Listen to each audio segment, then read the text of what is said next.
Aroy mga kababayan, sinabon at sinunog na naman ni Miss Maharlika ang pekeng Duterte supporter. Nakatikim na naman ng kahihiyan ang BFF ko. Teka lang, naangkol. Ito naman kasi si Miss Marlica, bakit libag ang tawag mo? Well, anyway mga kababayan, marami na siyang pangalan, di ba? Jollibee, Monya Dibib, ano pa ba mga pangalan niya? Ah, Jollibag, mukha na rin siya, mukha na rin siya ngayong butod. Alam mo, sisi ko, bago natin panoorin yung pagsunog ni Miss Marlica kay Jollibag, alam mo sisi ko, napansin ko yan sa mga Ensaymada vloggers. Kasi I was part of Ensaymada para po sa kalaman ng mga bago pa lang na nakasubscribe sa akin. O yung mga hindi pa nakasubscribe, mag-subscribe na po ah. Pasensya na kayo, hindi ako masyado nagla-live kasi may marami ako iniintindi. But sooner po magla-live tayo, no, sa sipag-sipagan natin. For now, recorded vlog muna po tayo kasi marami na ako nasikaso. Okay. Nung ako ay part pa ng Ensaymada vloggers or itong mga Marcos vloggers or mga maka-BBM na mga vloggers, napansin ko yung mga kasamahan ko nagsisipagtabaan, nagsisipaglusugan, namimintog. Napansin niyo rin ba yan kay Thinking Pinoy? Na nung dumikit siya kay babaeng ahas, eh, tumaba, lumobo, kasi parang nanagana sa buhay. Parang ano, um, bumabaha ng pera at pagkain.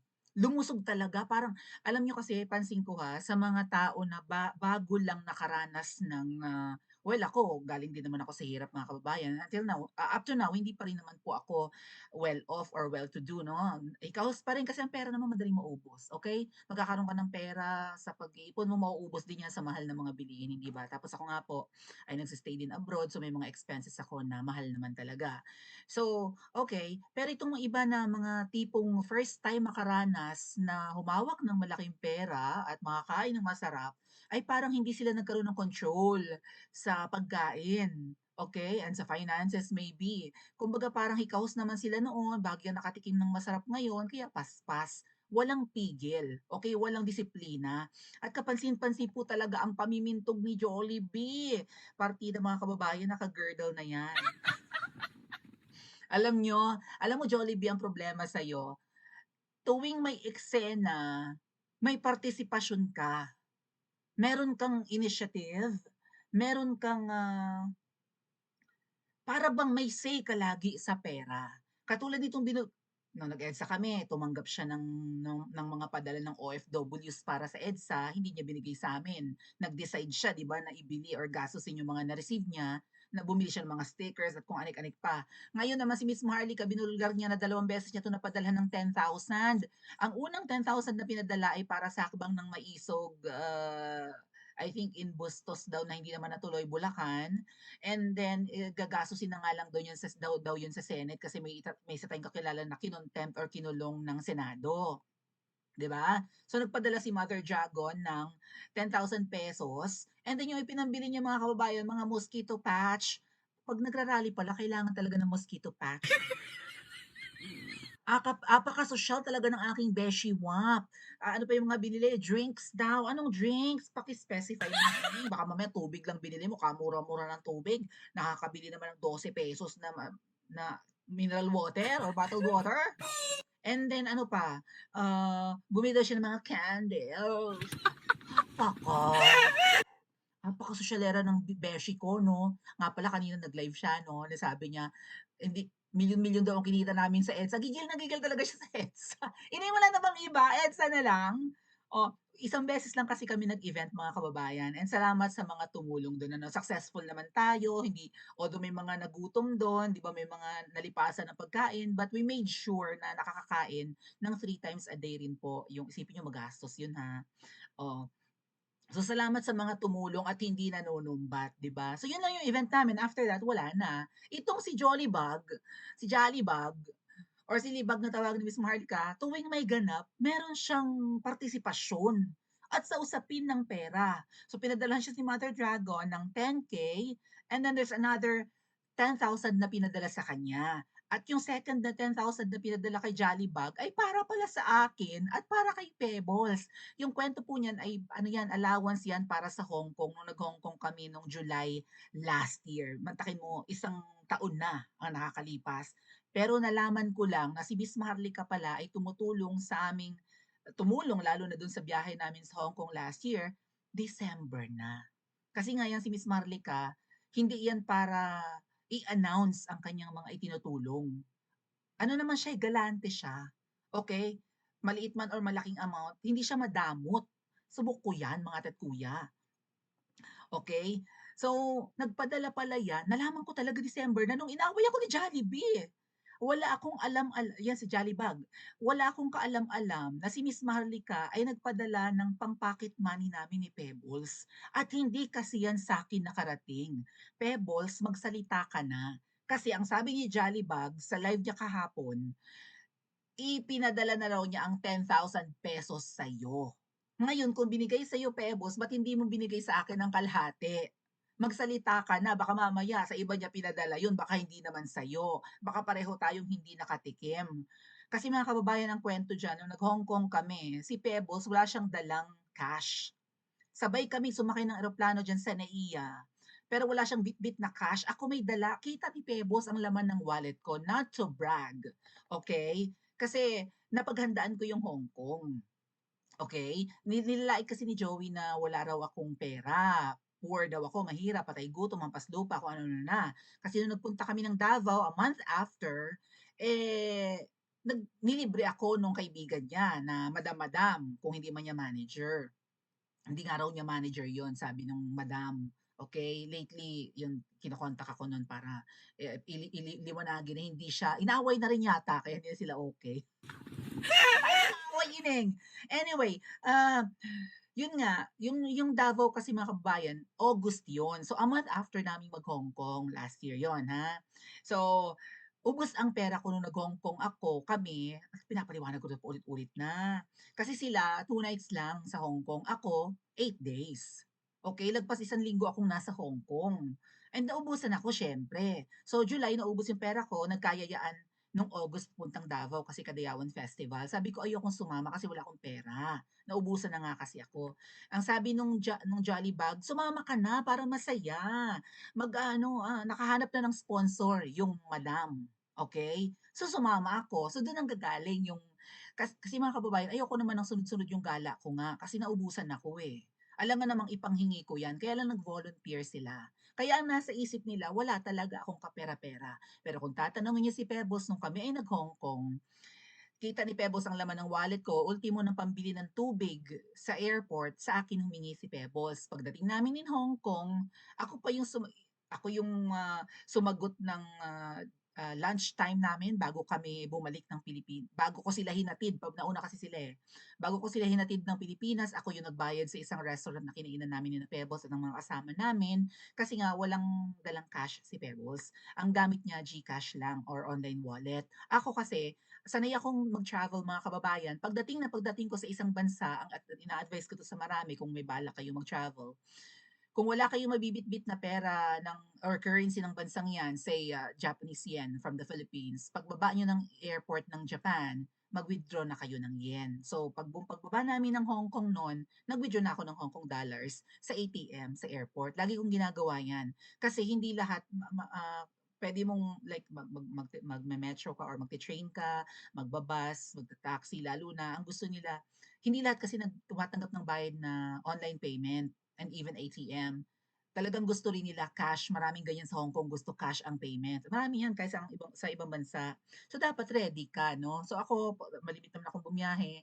Ganyan, prepared ako. Ito naman si Pebbles. Ewan ko, biyahera rin naman yan. Wala siyang pera. But anyway, yun nga po ang patunay na meron din naman akong baon. Ito namang si Miss Marlica, tumulong pala at pinadaan pa kay Jollibee, kay Libag. Ining, bakit kailangang idaan sa'yo? Bakit lagi kang may partisipasyon? Yung rally ng mga tao sa labas ng Senado nung kinontempt si Agent Morales, ikaw ang may say sa pera. Yung rally namin sa EDSA, tumanggap ka ng pera. Yung rally sa Luneta ng mga Iglesia ni Cristo, nakapanulisit kayo at nagpa-imprenta ng t-shirts and tarpaulin. Tapos si Grijaldo nanunulisit ka rin. Tuwing may ganap at may usapin ng pera, active ka. Tapos yung pocket money na supposedly for me and Pebbles, ikaw ang tumanggap at ipinadala mo kay Pebbles lahat. Anong ganyan mo ako matahin, ining? Am I a nobody to you? Tungaw na tungaw ang tingin mo sa akin na hindi mo man lang ilang magkasama tayo sa Hong Kong ni hindi mo sinabi, Maui, may binigay na ako kay Pebbles na padala ni Mother Dragon pang pocket money niyo. Wala akong kaalam-alam hanggang dumating yung December. Na umamin na or nalaman ko, may nagsabi sa akin, Maui, tumulong si Maharlika nung nag-Hong Kong kayo. Kasi nga po, kaya ko yan nalaman, sobra akong tumanaw ng utang na loob doon sa madam-madam Milibag. Yun yung nagsa-sponsor kasi ng mga vloggers eh. Nagre-raise siya ng pondo, na humihingi siya sa mga kakilala niya mayayaman, and ipinangtutulong niya sa mga biyahe ng vloggers. So, akala ko, say, sumagot ng aming airfare papuntang Hong Kong, akala ko yung madam-madam na yun, nakaibigan ni Libag. Hindi pala, si Miss Maharlika pala. December ko yan nalaman kasi nga si Miss Maharlika hindi nagyayabang kung may naitutulong. So, biro mo yun, ang pocket money namin sa Hong Kong hindi nakarating sa akin. Kapag hinati mo yung 10K, di sana may 5,000. Ineng, ibigay mo sa akin ng 5,000, pokin ang ina mo. O kaya Pebbles, magsalita ka. Kung binulsa mo to, abay, sagutin mo si Jollibee. Ba't hindi mo binigay sa akin ang 5K? Anyway, wala akong problema sa iyo, Miss Pebbles. Hindi ko yan kukunin kung ikaw ang tumanggap lahat. Pero ang point, mga kababayan, bakit si Libag laging involved sa usapin ng pera? Alright, nagmamalaki nga yun kanina sa kanyang live, 'di ba, na meron siyang 1,700 t-shirts na pinaimprenta or may imprenta na binibenta lang niya for production cost ba yun? Na ipagpalagay, sabi ko nga kung ipagpapalagay mo na 250 yung t-shirt, eh di meron siyang 425,000 sa 1,000 mahigit na t-shirts. Halos kalahating milyon 'yan. So totoo ba, Libag, na ikaw ay bumili na ng printing machine? Kasi mukhang magandang negosyo itong mga imprenta ng mga t-shirts.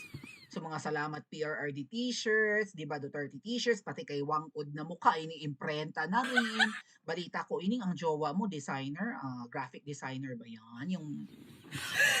Yung ginamitan ng iced condom, ang gout. Anyway, let's listen po muna kay Miss Maharlika, mga kababayan. And dinurog-durog niya ng malala si Jollibag. Oh, sige. Okay, ito oh. Nakita niyo ba yan? Ang conversation ko dun sa Solicitor General na nagmumura daw sa akin ng hanggang ano yun? Yung mura sa akin abot langit. Ang sagot ko lang, Social Climbing 101 in Beverly Hills. Nakita niyo ba yan, mga palangga? So yan, sa mga nakakaalam yan, ito yung, wait, hindi pala yan. Kasi mga kababayan, ito. May conversation. Here we go. Ba, ang ganda ni Palangga dito. Oo. Ang ganda mo naman, Maharlika. I love you. Okay? Here we go. Ito yata. Mga kababayan, gusto ko lang ito iklaro. Okay? Yan.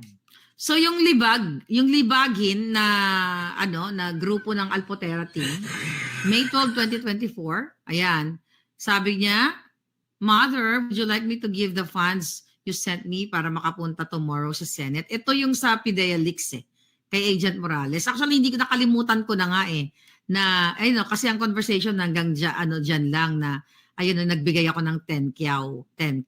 Mhm. Ayan, I used it to buy candies, mosquito patch, and drinks. Hindi ko na naintindihan, mosquito patch, ang social naman, pang mayaman, yung magre-rally, mosquito patch pa. Baka naman para sa kanya o sa pamilya niya. Ngayon, sabi dito, sabi ko, di pa ba nagastos yung pondo? Ha? Sabi ko, bagay sa yung Department of Budget. Sabi ko sa kanya, it's your call. Okay? Parang I was like saying na, kasi nga, hawak nga niya yung budget. Ngayon, sabi niya, nagastos na inang. Kaso, nakatambak sa bahay dahil canceled na ang Maisog Bustos. Distribute ko siya once na magka-Maisog sa Luzon. That was May 12. Tapos, ito yung conversation namin. Kung tignan mo, May 12. Then, may sagot siya ng May 7. May 17. Okay, saan na isa? Okay? So, ito yung taong to pinadalang ko. Okay? Si Libag. Isa lang ba 'tong message na 'to? Yeah, isa lang pala. Ayan, so yan yung conversation namin. Kasi nga, sabi ko nga dyan, habang nakadikwatro ako, nakita ko nagpadala pala ako ng pera. Putang ina, nabudol na naman si Marlica. Lagi na lang ako nabubudol. Ayan ang sabi ko dyan. Ang problema, ayan, ang problema kasi sa akin, pag nagbigay ako at tumulong, nakalimutan ko na totoo yun. So habang nakadikwatro ako at nag-check ng mga old messages, ito yung nakita ko, jutang di na madali talaga akong ma-scam katulad ni Mahal na Reyna. Kato si Mahal na Reyna, scam din yan ng tulisan. So ngayon mga palangga, nung nilabas ko yan, nataranta, idinibunk daw ako. Okay? Sagutin natin ng bonggang-bongga. So ito yung sagot. Pinakita. Oh, ito daw. Mga palangga, meron daw, ayan daw ang message namin, tapos dyan daw yung pinamili niya. Nasaan yung yung mosquito patch, libag. Made. Ngayon, ito mga kababayan, kung papansinin nyo, itong message na ito, pinatong lang ito. Sa mga magagaling din sa computer, ito pinatong lang kasi ito, 3 up to. Pag nag-send ka ng message, dapat ang message mo mag-a-align yan dito sa, itong picture na yan, mag-a-align yan, mga kababayan. Mamaya pakita ko yung phone ko. Mag-a-align yan. Okay? Yan now. Tignan natin. Tapos, binidyohan ko yan palangga. Bago pa siya, ayan. Ayan na, may naka-ano pa, Nico, thank you for this. Tapos nakita mo May 12. Okay? Dapat di ko na to patulan kasi gusto niyang patulan. Pero Libag na lang ipapangalan natin sa taong to, si Libag. Kasi mukhang di naliligo, dugyot. Alright? Sabi niya, ayan, mother, ayan, 7:06 p.m. Tapos yung in-insert niyang cart, yung pinaste niya dyan, 6:54 p.m. Baliktad na ba mundo ngayon? So mauna muna ang alas 7 ng gabi, bago ang alas 6 ng gabi, 6:54. Yeah. You decide. I don't need to defend myself. Okay, tapos pinakita ni Miss Maharlika na ini-screen record niya yung conversation, ini-scroll up and down niya, wala talaga yung picture na yan. So tampered. I mean, yung alignment ng picture at saka ng photo na siningit, pwede naman kasing hindi mag-align mga kababayan, pero wala yung picture na yan sa conversation copy ni Miss Maharlika. And pinost niya yan sa kanyang page, pwede niyong silipin. So pinalalabas ni Jollibee or ni Libag na sinungaling si Miss Maharlika. Okay, na-liquidate naman daw niya, naibigay na niya yung pera, nagastos na raw niya yung picture. May Minute Maid yung nasa picture mga kababayan.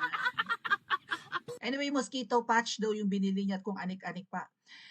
Ining, bakit ang pera ginagastos mo sa kung ano-ano na hindi naman necessity sa rally? Oh, well, yung Minute Maid drinks yun. Oh. 'Di ba? So, sasabihin mong hindi ka nanunulisit. Well, okay. Hindi ka active na nagme-message sa mga OFWs at sa mga may kakayahang tumulong, pero meron kang team na nanunulisit for you. Merong mga nakatasks, okay? Para magbenta, malamang mag-pack nung mga ibinibenta yung t-shirts, tote bags at kung ano-ano pang mga merch or merchandise. Merong nakatoka para mag-message at humingi, ining meron kayo niyan. And marami akong screenshots niyan. Hindi lang GCash mo ang ginagamit, pati GCash ng kakulto mo. Kasi syempre yung ibang kakulto mo nga lumalabis na, hindi na kayang mapadalhan eh. So GCash naman ang iba. Meron kayong kulto. Okay? Na kini-criticize nyo yung MOOE ng mga nasa gobyerno na hindi nila pera yon, eh kayo rin naman mukhang pera. At tapos sa live mo kanina sasabihin mo, milyon-milyon ang aming nasulisit para sa EDSA. Di ka maka-move on sa EDSA. Yes, kasi dun, yun yung ganap namin eh. Hindi kami para manulisit for INC rally nung January, for birthday ni Tatay Digong, for rally sa Liwasan or sa Mendiola or para sa Villamor or manunulisit para sa birthday ni VP Sara or magpapa-fun run. Hindi kasi kami active na yan ining. Tas sasabihin mo, kaya mong mamuhay nakakain ng okra everyday? Hindi katulad namin. Ining, tuwing nagsisinungaling ka, meron kang mga micro-expressions. Kasi pinag-aralan namin sa psychology, mga kababayan. Meron siyang mga, ang tawag yan, meron siyang give ba yung tamang term? Meron siyang, basta meron siyang micro-expression na Kapagka gano'n yung hilat siya ng mukha niya, let's say galaw ng kilay niya or pag-irap niya or yung biglaang facial expression mga kababayan, na yun yung sign na nagsisinungaling. So, paano niyo malalaman na nagsisinungaling ito? Well, simple lang mga kababayan, just like ngiwi, itong si Libag, sa 10 sinabi, 11 ang kasinungalingan. Maniniwala pa ba kayo sa pekeng Duterte supporter na yan? Pa-comment po sa comment section at mag-like and subscribe din po kayo.